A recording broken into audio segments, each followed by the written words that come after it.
So Sophie Cunningham went down with what did not look like the greatest injury. If you're a WNBA fan or follower of the Indiana Fever, today's update is one you can't afford to miss. Stephanie White, head coach of the Connecticut Sun and former Indiana Fever champion, has just dropped a major update regarding Sophie Cunningham's injury, something that could reshape how the Fever start their regular season. This injury update has already started a conversation around the league.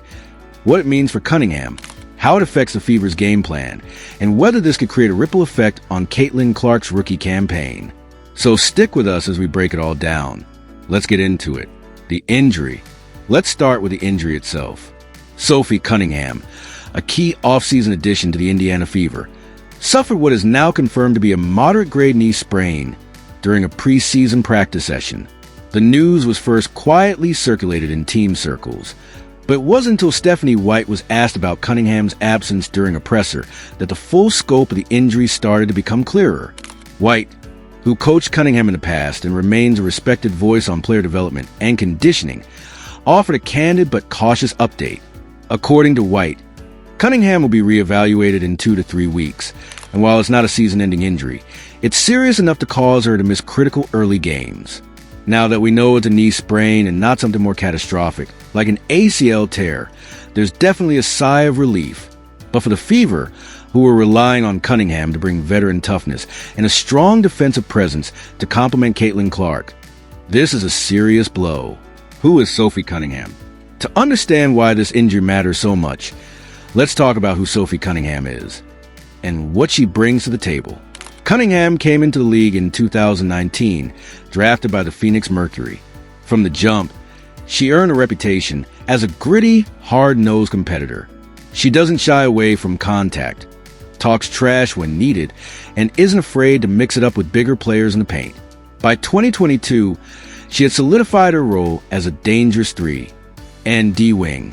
She posted career highs in both scoring and efficiency, shooting over 40% from deep, and often being tasked with guarding the opposing team's best perimeter player.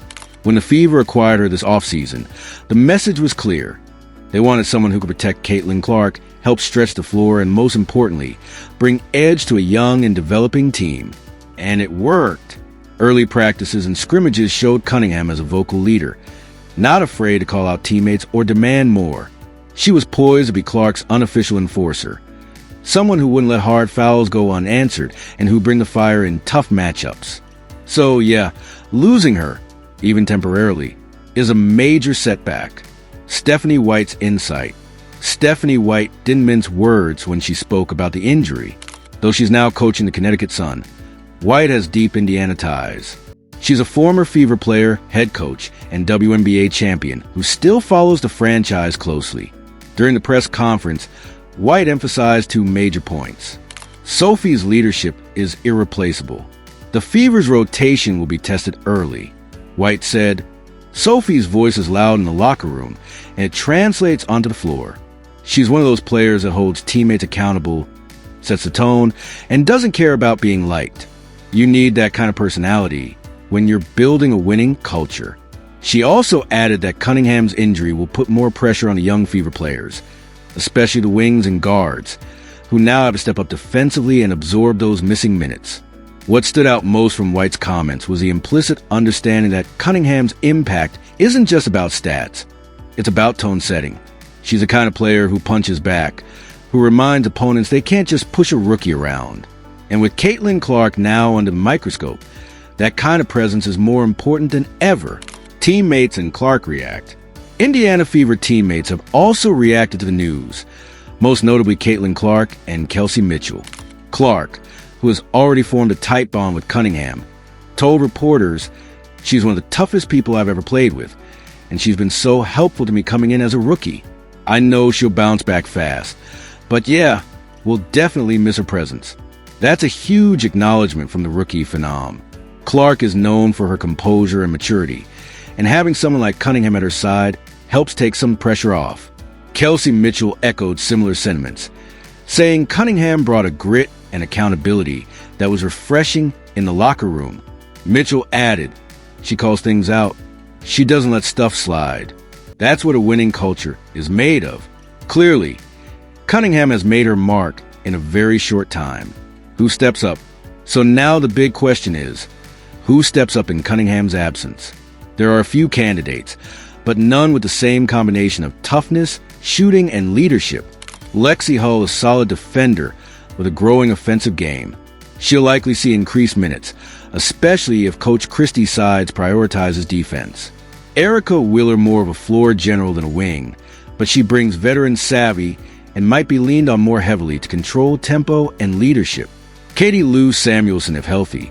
She's a capable shooter and floor spacer, though not as physical as Cunningham. But truthfully, no one can fully replace what Sophie brings. The Fever may have to adapt by committee, adjusting defensive assignments, reconfiguring their rotations, and relying more on Clark's scoring from a jump. Impact on the season start. This injury couldn't have come at a worse time. The Indiana Fever are opening their season with a brutal schedule, facing the Connecticut Sun, New York Liberty, and Las Vegas Aces within their first 5 games. Those teams are loaded with all-stars and MVPs. Without Cunningham, the Fever lose not only a tough defender, but also a calming presence when things get physical. And let's be real, things are going to get physical with Caitlin Clark on the floor. Every team is going to test her, bump her, try to rattle her. Cunningham was supposed to be the one who responded. Now that role is up in the air. Expect the Fever coaching staff to make some early strategic adjustments. They might go smaller and faster, trying to use spacing and tempo to offset the physicality they're lacking. But defensively, this team will have to get scrappy fast, or risk being overwhelmed in the opening stretch. The silver lining. Now, not everything about this injury is doom and gloom. Here's the silver lining: this early adversity could build chemistry faster. With a young team like the Fever, sometimes hardship forces roles to clarify quicker. Teammates have to step up, communication tightens, and trust builds under pressure. Cunningham's voice will still be present, whether on the bench, in film sessions, or in the locker room. Her leadership doesn't disappear just because she's not suiting up. And if the Fever can weather this early storm and remain competitive until she returns, they'll come out of it tougher, deeper, and more connected than before. Long-term outlook. Long-term. The injury isn't expected to derail Cunningham's season. She's projected to return sometime in early to mid-June, depending on rehab progress. When she does return, it can feel like a mid-season boost of Fever, a spark that helps them shift gears. What's more, her comeback could reignite the fire just in time for a playoff push. Cunningham's injury is a blow, but it's not a knockout punch. So, to recap, but it's serious enough to shake up the Indiana Fever's early season plans. Drop a comment below. How do you think the Fever will adjust without Sophie? Who needs to step up the most? And don't forget to like, subscribe, and hit that notification bell so you never all things basketball.